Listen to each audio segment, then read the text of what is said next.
Alors, je vais vous parler un petit peu des incendies qu'il y a en ce moment.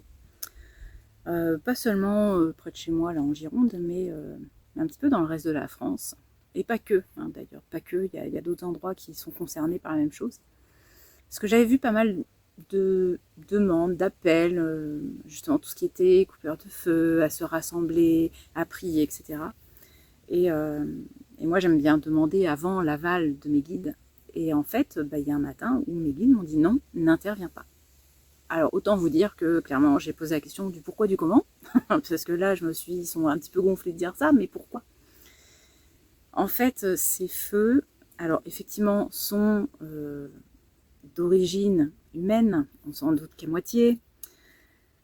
Mais même s'ils sont d'origine, on va dire, de la lumière sombre, hein, ça comme ça, c'est pas grave. Donc même si les feux sont d'origine sombre, on a,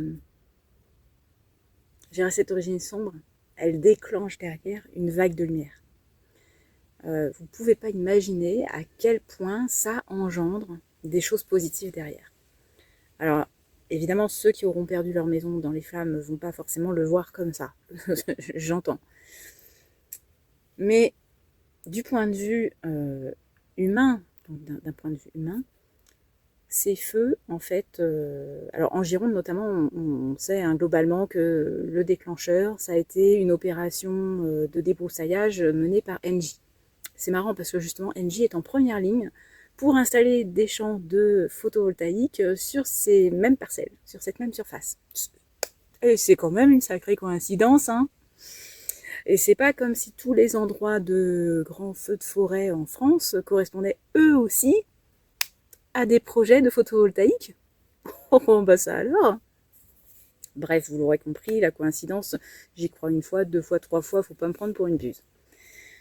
Toujours est-il que ça, c'est du point de vue humain, où effectivement, il y a ce côté ombre qui a mis tout ça en place, dans le sens où si on leur disait aux populations, oui, alors on doit raser, on a prévu de raser 700 000 hectares de forêt, vous imaginez bien que derrière, le peuple va brasser et va montrer son mécontentement, et donc le projet ne pourrait jamais aboutir. Là, sous couvert de ce sont des incendies, c'est l'urgence climatique, c'est le réchauffement, etc. Il n'y a plus de coupables. C'est vachement pratique. Donc il n'y a plus de coupables. On ne peut plus pointer quelqu'un du doigt. Peut-être qu'un jour ça se fera quand même.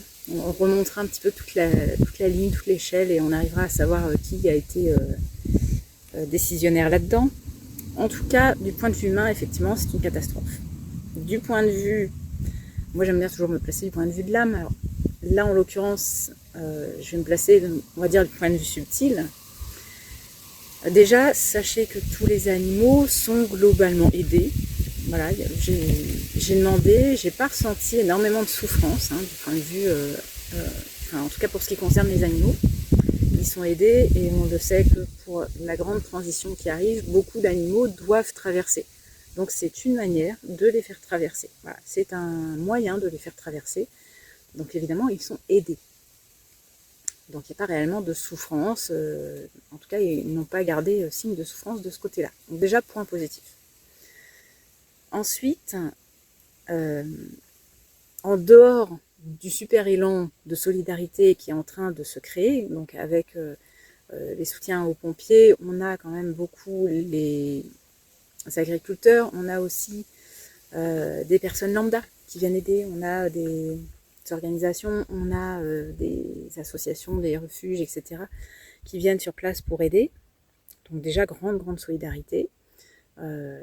On va dire le peuple qui s'organise aussi pour donner des dons, faire des récoltes, etc. Et quelque part, c'est, sans mauvais jeu de mots, une étincelle pour prendre conscience de plein de choses, notamment prendre conscience des priorités de l'humain. Priorités de l'humain parce que c'est en train de se savoir, malheureusement pour nos dirigeants là, des grandes ficelles, c'est en train de se savoir que effectivement, si on n'avait peut-être pas déboursé plus d'1 milliard pour dépolluer une Seine, le lapsus c'est un petit peu révélateur, pour dépolluer une Seine qui à l'heure actuelle doit toujours l'être aussi polluée qu'avant, puisque c'est quelque chose de vivant, hein, ça coule, donc on a beau dépolluer une certaine distance, forcément que des saletés arrivent à nouveau. Donc bref, ça ne servait à rien, on a jeté plus d'1 milliard comme ça à la volée. Mais ces sous-là, on aurait pu les dépenser, et je pense qu'on aurait dû les dépenser dans tout ce qui est maintenance des véhicules justement des pompiers. Je sais plus, il y a une personne, un sapeur-pompier qui l'a dit, qui a expliqué tout ce qu'on aurait pu en fait avoir comme matériel avec ces finances-là. On aurait pu avoir, je crois, une quinzaine de Canadair, si je ne dis pas de bêtises, et 10 ans de maintenance. Sachant qu'aujourd'hui,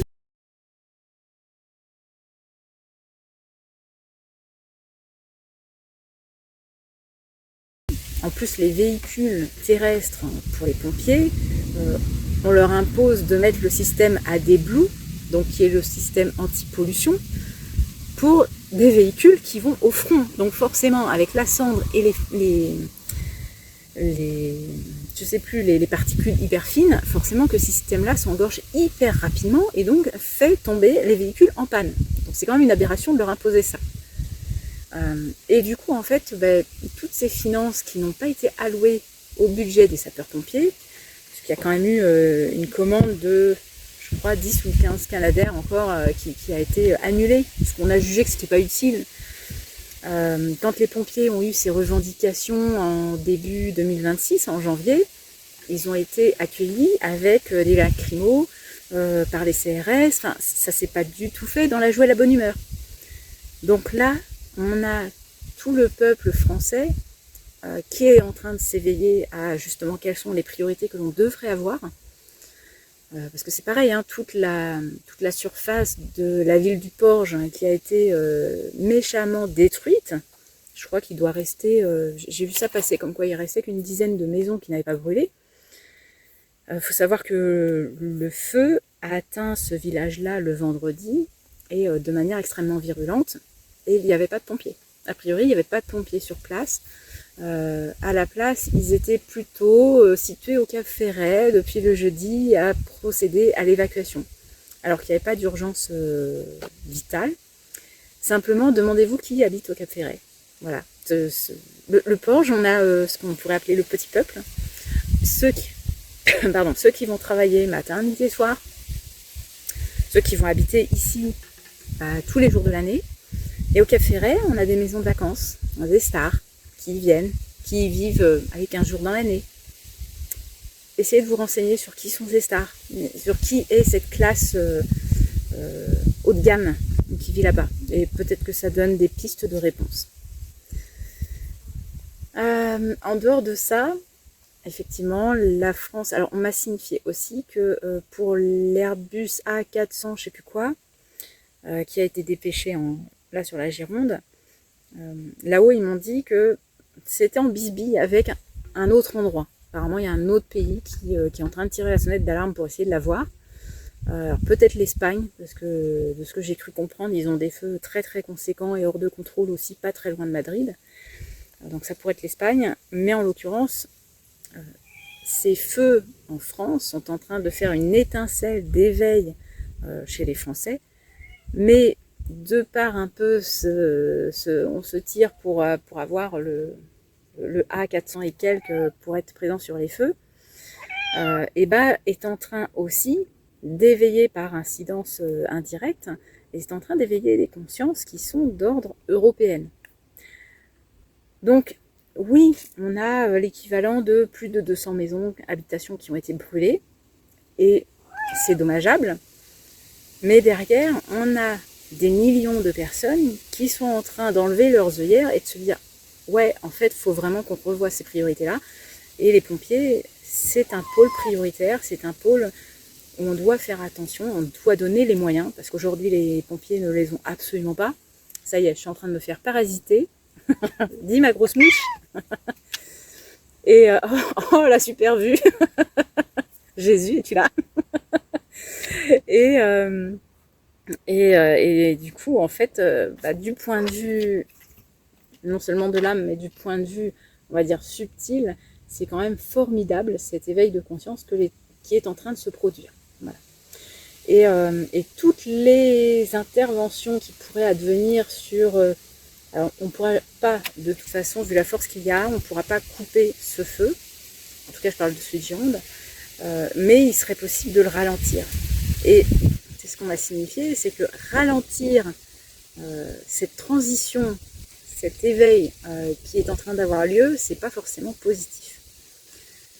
Donc on peut amener, chacun peut amener sa contribution pour protéger des maisons, mais en gros, en tout cas moi et ceux qui sont affiliés, je dirais, en termes d'âme, à la mienne, on ne nous demande pas d'intervenir sur la faune sauvage.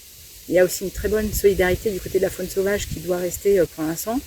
C'est-à-dire qu'on m'a montré que vraiment tout le monde se carapatait dans des terriers, plus ou moins gros, que ce soit des espèces similaires ou non. En fait, il y a une solidarité qui s'établit. Mais on n'a pas à intervenir là-dessus. Donc voilà, je souhaitais vous le transmettre parce que j'ai pas mal de personnes qui me posent cette question-là quand même. Ou des anciens élèves qui me demandent ce que j'en pense. Alors moi, j'en pense rien, je demande à là-haut. Et voilà, je ne suis pas à même d'avoir une opinion là-dessus. Je ne connais pas les tenants et les aboutissants, donc je vais toujours demander à là-haut ce qu'il en est. Et en tout cas, voilà la réponse de là-haut, c'est il n'est pas nécessaire d'intervenir, on ne nous demande pas d'intervenir. En l'occurrence, on peut chacun protéger notre maison. Ça va être tout bêtement, mais en visualisant un dôme de lumière, un dôme anti-feu qui sera autour de l'habitation. Et simplement ça suffit, mais pour le reste, le message que j'ai eu, c'était laisser faire. Voilà. Je vous souhaite en tout cas une très bonne journée. Je vais me rentrer parce qu'il commence à faire très très chaud. Et puis je vous souhaite un bel été. À plus!